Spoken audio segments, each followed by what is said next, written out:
I remember the first thing I felt after waking up in the hospital wasn't fear. It was embarrassment. One minute I was at work trying to push through another exhausting shift. The next, I was opening my eyes to fluorescent lights, and a nurse asking if I knew my own name. The doctors told me later that I had collapsed hard enough to scare everyone around me. They called my emergency contacts. My parents. I assumed they'd come. Even families that struggled showed up for things like this. Didn't they? Over the next day, I kept glancing toward the door whenever footsteps approached. Nobody walked in. The nurses were kind without being curious. They never asked why nobody visited. I appreciated that. Then my phone buzzed. A notification. My sister had tagged me in a photo. Several relatives stood around a picnic table at a local park. My parents were smiling.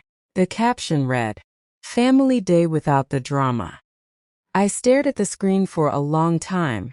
No anger came, just a strange feeling of confirmation. The photo didn't create a new wound. It explained an old one. I didn't respond. I didn't call. I put the phone face down and focused on getting through physical therapy sessions and endless medical tests. Recovery gave me too much time to think. Not about one incident, about patterns. I remembered birthdays forgotten until someone needed a favor. Phone calls that only arrived when paperwork needed signing. The way concern always seemed connected to usefulness. For years I had explained it away. People are busy. Families are complicated. Nobody's perfect. Lying in that hospital bed, I stopped making excuses. A few days later I started handling practical matters. I updated emergency contacts, changed a few account permissions, reviewed documents I'd ignored for years. Nothing dramatic, just adult decisions. Then, everything changed. I woke up one morning to 74 missed calls, smart voicemails, texts. Most were from family members who hadn't spoken to me in months.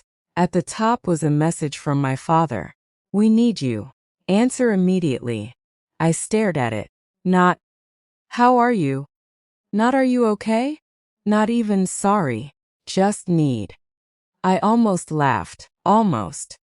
Instead, I called. Dad answered before the first ring finished. His voice sounded panicked. For the first time in my life, genuinely panicked. The situation emerged piece by piece.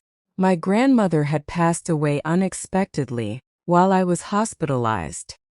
What nobody knew was that she had recently updated several legal and financial documents.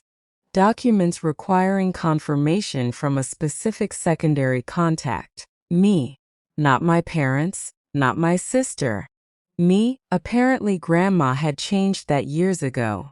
Nobody had bothered mentioning it.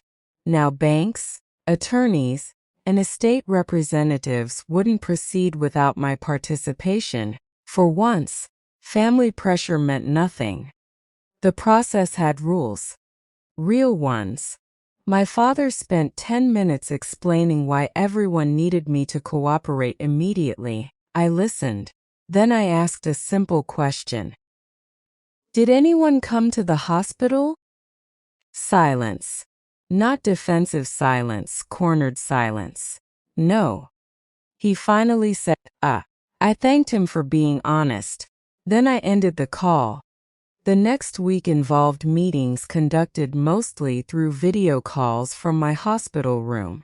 The turning point came during a conference with the estate attorney. Several family members joined. Everyone talked over each other. Everyone had opinions. Everyone seemed eager to speed things up. The attorney listened patiently before interrupting. At this stage, only his authorization allows us to proceed. The room went quiet. Nobody argued. Nobody could. For the first time, authority wasn't coming from age, family status, or who spoke the loudest. It came from procedure, from documented facts, from a system that didn't care about family narratives. The shift was almost physical. I could feel it. Not power, perspective. I wasn't trapped inside the role they'd assigned me anymore. After the meeting, my father called again. His tone had changed, softer, careful. He asked how my recovery was going. The question arrived days too late, but it arrived. I answered honestly.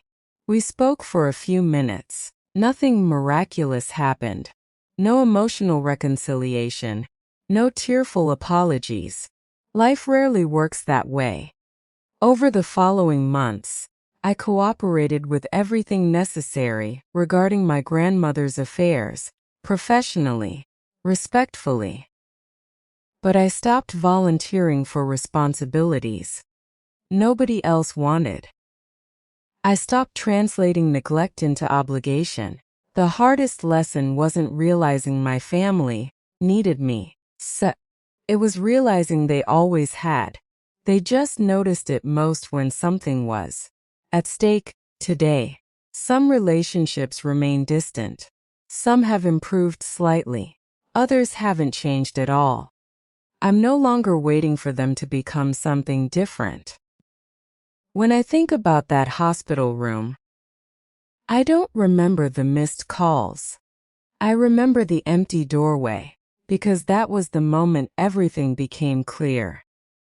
The 74 calls that followed didn't give me leverage. They gave me certainty.